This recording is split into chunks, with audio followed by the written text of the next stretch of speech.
Shalom, dear friends. It is Tuesday. I almost forgot what day it is. And my day is pretty packed and busy. September is probably one of the busiest months for weddings, especially last minute weddings. And I'm here in my alteration studio, and it's hard to even find a spot that is not covered with wedding gowns. I have to steam a bunch of them, get them ready to go today for some brides that their weddings are coming up in September. And I've got another one coming today that's going to drop it off. Her wedding's this week, and she just needs me to steam it. It's just a crazy time. And so it's really hard to fit in videos, but at the same time, I feel like these videos are so important.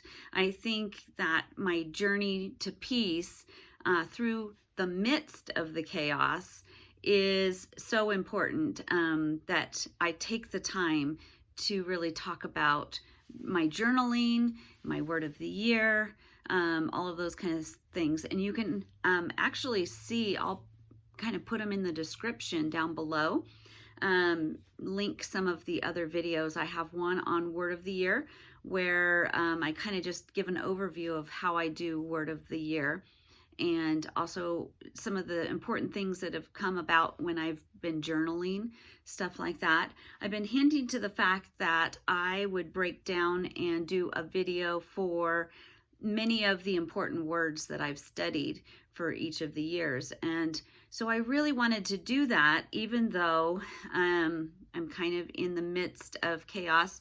My hair is all melty and a mess. When you're steaming a gown, you're kind of all up inside of it and steam everywhere. And, you know, that's not great for the hair or the makeup or anything like that. But more important than how I look is how I feel, and how you feel. More important is getting you some knowledge so that you can find peace, and see my journey. Your journey is going to be different than mine, but maybe it will inspire you to start your own journey.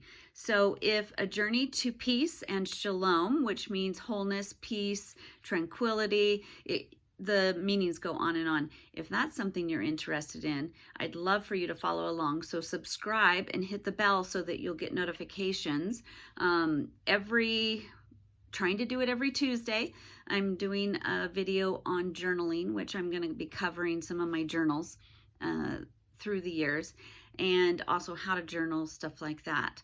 At the end of the week, try to do it on Thursday or Friday, but it's been Saturday and Sunday the last couple times. I'm trying to do a book of the Bible, so we're doing Philippians right now. So we'll do that at the end of the week. But right now, I wanted to do this video on two of the words of the year that I started out with. Not the very first words. My very first words, I had just started that process, and I did debt, which debt was an important one, but it was a strange word to study for the year. But it's because I had so much debt between the business, a recession, just personal debt. And that's all I could think of, is that we've got to get rid of this debt. It's just like a prison to me. So that was my first word of the year. And can't remember what year that was. I think it was 2012. And then 2013 was faith, which is another really hard word but it fit that year, and I felt like God was telling me to do that. And so that was a very hard year, and I needed faith to get through that year. But then what I wanted to do is start the video series with one of the words that just kind of got started when I really started to gear up and head towards peace. And that was 2014 was my word, resolve. Yeah, you can see it right there. Resolve. And that was the first one where I started a series of R words. I ended up doing resolve, and then restore, and then rebuild. And so that was kind of my first year. I started to break it down at the beginning of the year, and I would do like the definition. I would look up the definition in the dictionary. So this one, it says resolve, an act of the will, an aggressive act of will. So you're going to resolve to do something. Or it could mean a verb is dissolve, melt, break up, separate, resolve the problem into simple elements, or to deal with it successfully, clear up to find an answer, to make clear, and it's a fixity on purpose. So resolve, I found out when I started studying that word, it had layers of meanings. And then I actually even looked it up in the Bible dictionary. You can actually Google that. Just this one's from Bible Hub, and it's the Biblical Dictionary, and it went through all of the definitions, which there were, oh my gosh, I think there was like 15 definitions just for resolve. Here's some interesting ones. To cause, to perceive, or to understand. I never thought about resolve as being to understand. To convince, to assure, to make certain, to inform. These are layers of this word that I never knew. To change or convert by resolution or formal vote. To solve a problem. And this one, to relax, to lay at ease. I guess that would be. I resolve to not let that bother me. I resolve. It just had layers and layers of meaning. I could not find my personal journal on 2014. Could have been that I burned it. In the past, when I've had a really rough year, as an act of giving it to God, I have burned the journal at the end of the year. I don't think I did that with this one, but I don't know where it is. But I still have my business journal. And so I kept a personal one of, going through the Bible and kind of what God was teaching me, stuff like that. And I actually ended up writing it in this little book to keep just the highlights, to keep it by my side. And so some journaling ideas for you. There's so many different ideas. And I have found, as I've dug through these journals, that I kind of did it a little different every year, depending on what I was feeling at the time. And so, like in this little tiny journal, I took the highlights out of the big journals, and I had lists like, God's voice versus Satan's voice. I was trying to make some big decisions. I was trying to figure out what God's will was for me. Should I keep my business open? Should I, should we close it? Should I take this move, that move? This is way back in 2014. So I had found a list of trying to figure out God's voice. God's voice, it stills you. It leads you. It reassures you. It enlightens you. It comforts. It calms. It convicts. So, God's voice isn't always that everything's light and fluffy and love, love, love. Sometimes it convicts you, but even in the conviction and the correction, you feel love. It's hard to explain. You come across something and I've been doing that wrong and I need to change, and so even in the conviction and the correction, there's a love about it. It encourages you. And then if you are trying to figure out if it's God's voice or Satan's voice, it rushes you. One thing I've noticed is if I'm trying to make a decision and people are putting pressure on me and panicking me into a decision, then I know that's not really from God, because it's rushing me and it's making me make a decision in fear or panic. It demands, it frightens, it confuses, it discourages, worries, obsesses, and condemns. And then, which voice am I listening to? Which voice is louder in my life? Which voice am I following? James 3:17, but the wisdom that comes from heaven is first of all pure, then peace-loving, considerate, submissive, full of mercy and good fruit, impartial and sincere. So getting to know God's voice is so important, so you know what is leading you and what decisions you need to make. And in your journals, and this is what I've did, is I will write out the confusion. I will write out the questions. I will write out things. And I'm going to show you here in a little bit in the next journal how I actually even wrote out questions to God and then waited for him to answer. So, the year that I did resolve, ironically, I don't remember. I do remember 2013 being a really hard year because brides were not buying because of superstition of the number 13. So they were waiting a year to get married. There were people who got married in 2013, but the numbers just went down and it was hard to pay the bills because I had to buy gowns whether they were buying them or not. So I do remember 13 was really, really hard. And mainly too, because we had just come off of the recession of 2009 and 10, and we were barely coming back to life from that. And then 2013 hit. So 14 is probably just recovering from that, asking God, what is next? What am I supposed to be doing? All of my notes seem to be about this one here. Galatians 6:9. This is a big one. Let us not become weary in doing good, for at the proper time we will reap a harvest if we do not give up. I have that over and over again in so many of my journals because I am a quitter.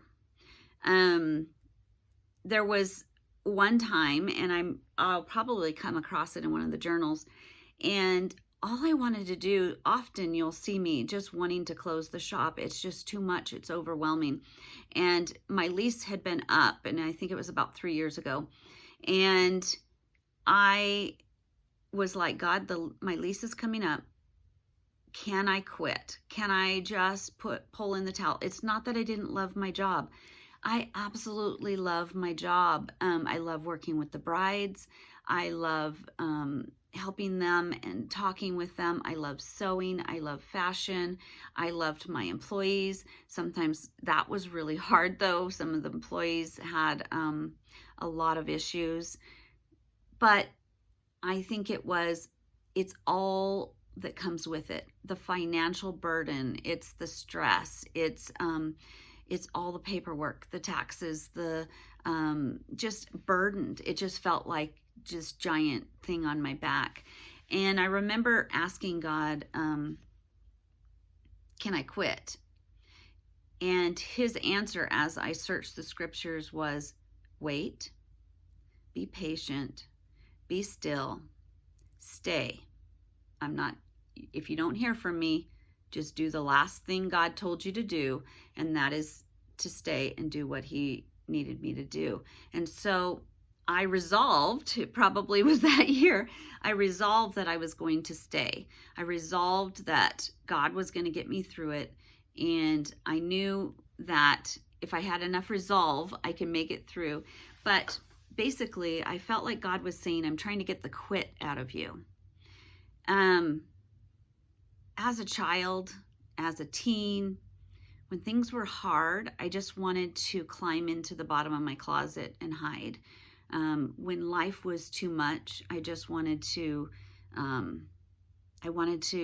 go, and that's probably what depression was for me. It was the fact that I just wanted to put the covers over my head, and it was too much. There were things in life that were too much. Things were hard, and at different points in my life, that's been different. But even as a child, if I had to do something I didn't want to do, swimming lessons, I remember I was scared to jump off the diving board, and I was scared to do things that I wasn't comfortable with. So right before swimming lessons, my mom would always find me at the bottom of my closet hiding. And I probably have done that my whole life, is when things are hard, I just want to hide.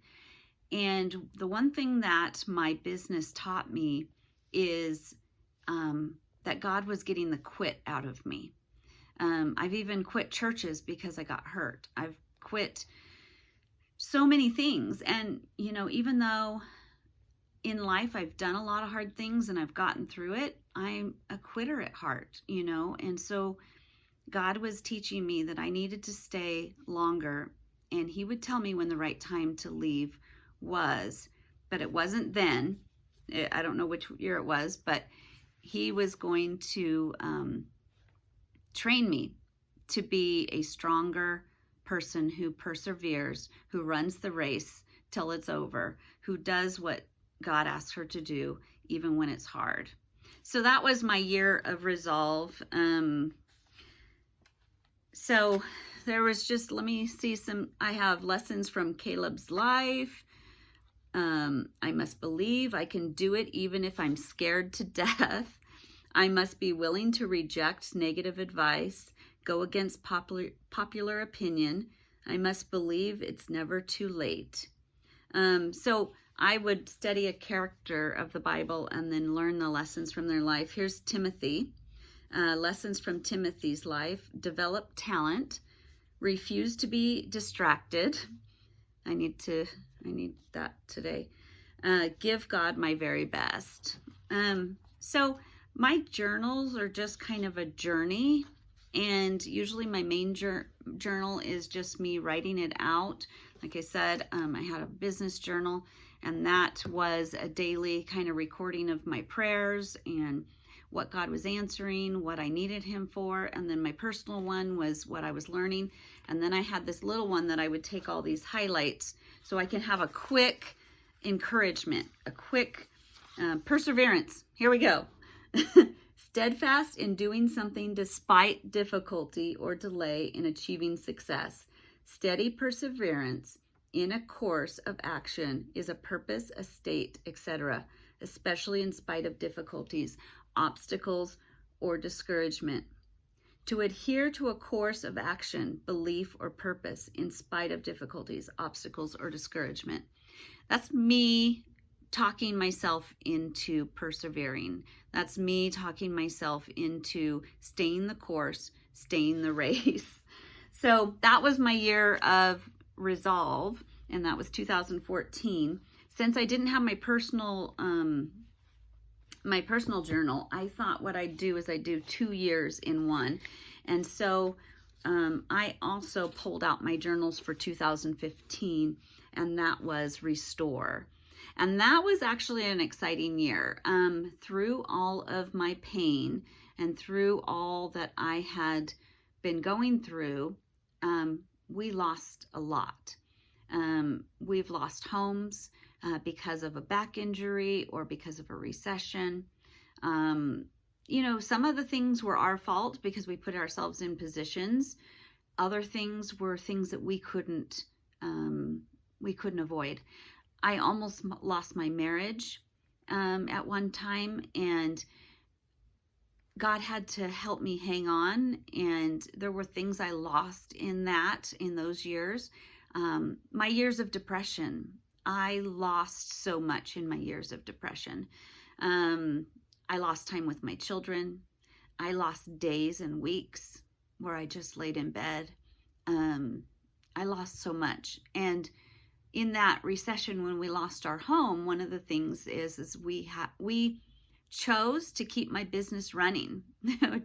I resolved to keep it going, even though I lost a home in the process. We let that home go so that we could keep the business running. Our kids had all grown up. They didn't need the big house. It was a lot of work to do, acres of land and 6-bedroom, 5-bath, and clean it. So at that time, we made a very strong, hard decision to go ahead and let the house go and keep the business running and put all of our efforts there. And in the year of 2015, we had already been with my parents we had to move in my 40s, move back in with my parents. And we moved in and stayed with them for 7 years so we can get our finances in order and get everything situated and get that business back up off the ground.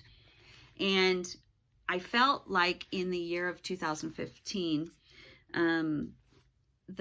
First of all, I looked up the definition, and restore means to replace, to renew, to revive, bring back, reinstate, to return former condition, place, and position, repair or renovate, to give back something or someone that was lost or taken, to reestablish.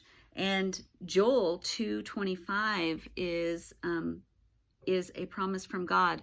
I will repay you for the years the locusts have eaten. So the locust means that they were farmers, and when, say, God was unhappy with them, or they just had a bad year, and the locusts would come and eat everything, eat their profits, eat all of their food.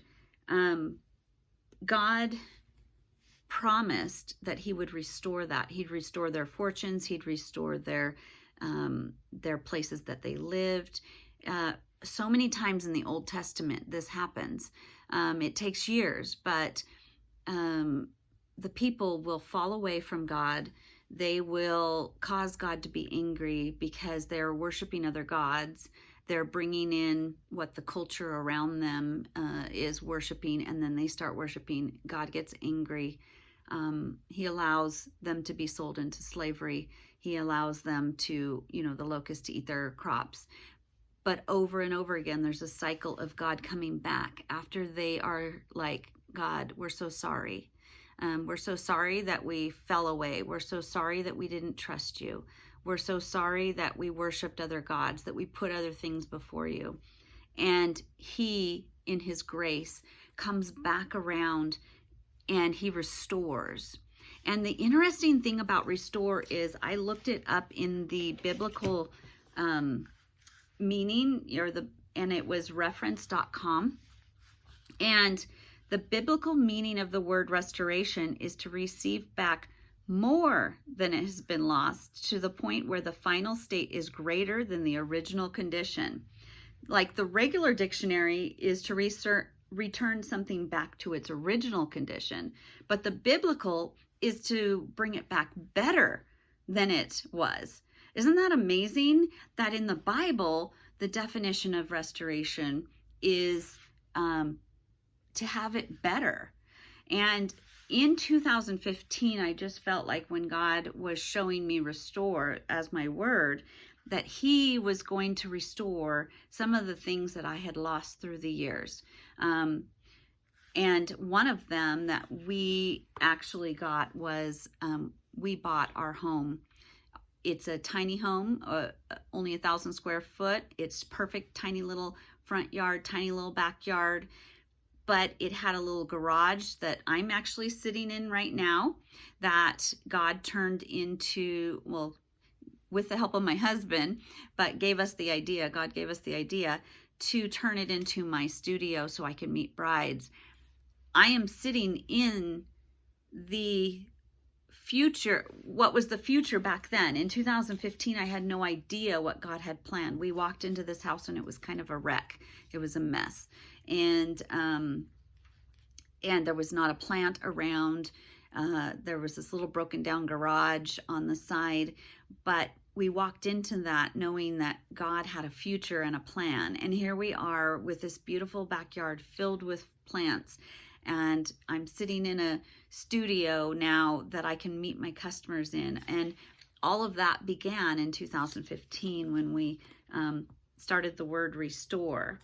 And this is actually my business journal, but in these years, I actually would do one business journal, and then I would do a personal journal where I actually posted all the things I was praying for restoration for. And through the pages, I noticed something that I did back then that I don't do so much now. We talked about in my journaling video about a prayer journal, and I told you that I didn't have it with me at that time and I'd show you. This is a journal that I just write letters to God. I just pull it up and I write it as if he's gonna receive it in the mail.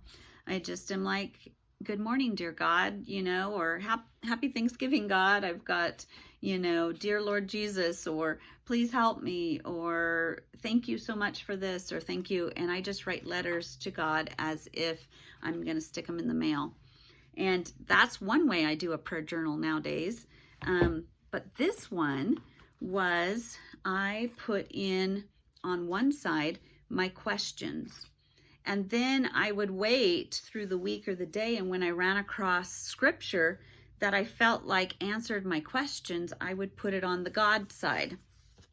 And sometimes it was, I would call them talking to God, and then God answers, and sometimes I would end up with a blank, because I didn't get an answer right away for a long time. Sometimes talking to God, God answers.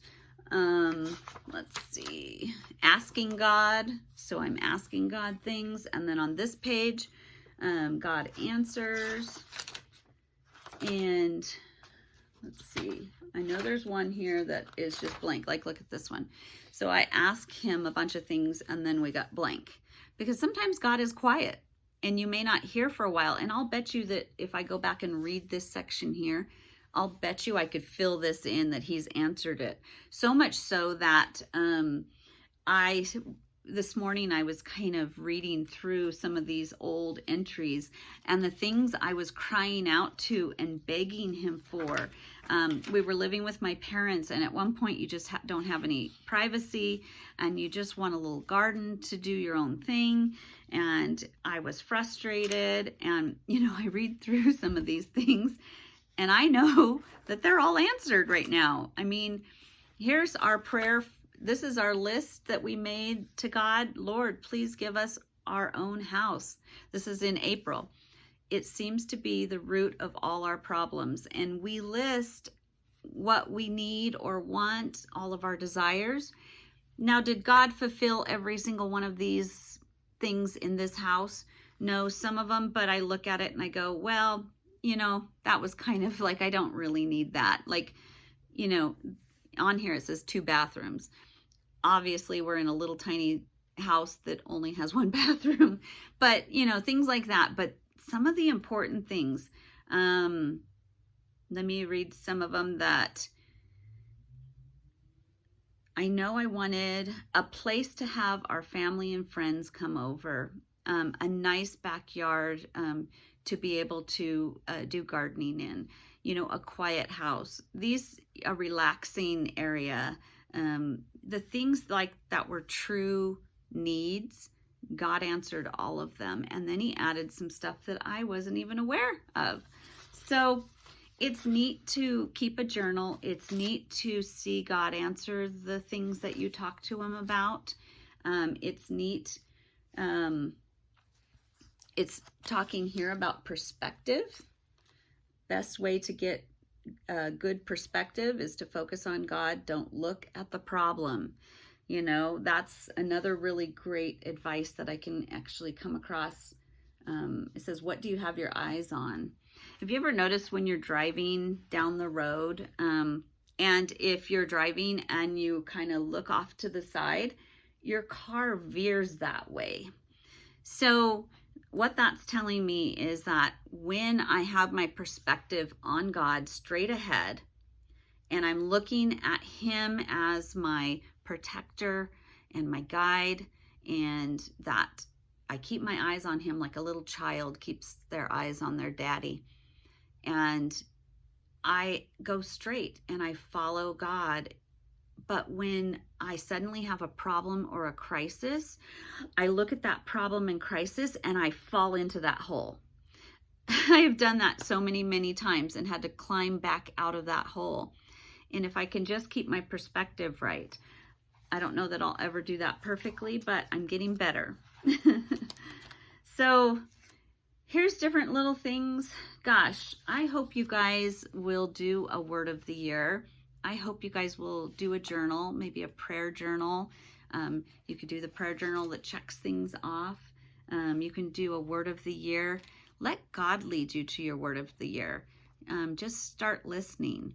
And you don't have to start that word of the year in January. You can start it birthday to birthday. You could start it right now.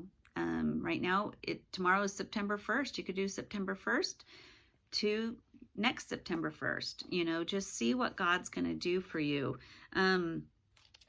He has just really helped me with these journals, and through these journals, he's brought me a long way.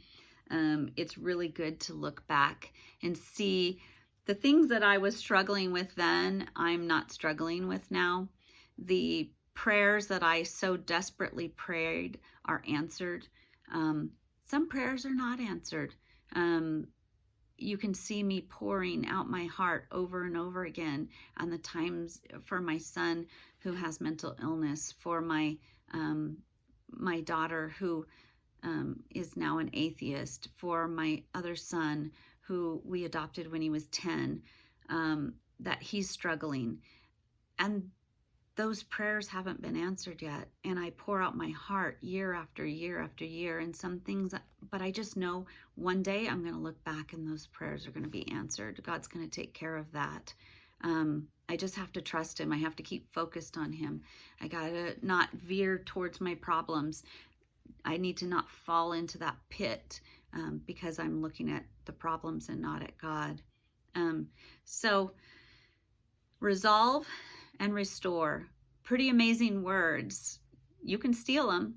And I have more words that I'm going to share with you in the next video. I will do my Word of the Year 2016, Rebuild. That was a really fun year. So, but God restored everything. Not everything, but a lot, the important things. And I know he's going to continue to restore. And I pray for you. I pray that he restores all that the locusts have eaten in your life. I pray that he resolves the issues that you have. And all you need to do is resolve to stay with him. Don't quit. Keep looking forward. Focus on him. And we're going to make it through this. And I'm going to get back to steaming all these dresses and trying to sew. So for now, I'll leave you and tell you shalom, dear friends, and have a happy Tuesday or whenever you are watching this video. Love you guys so much.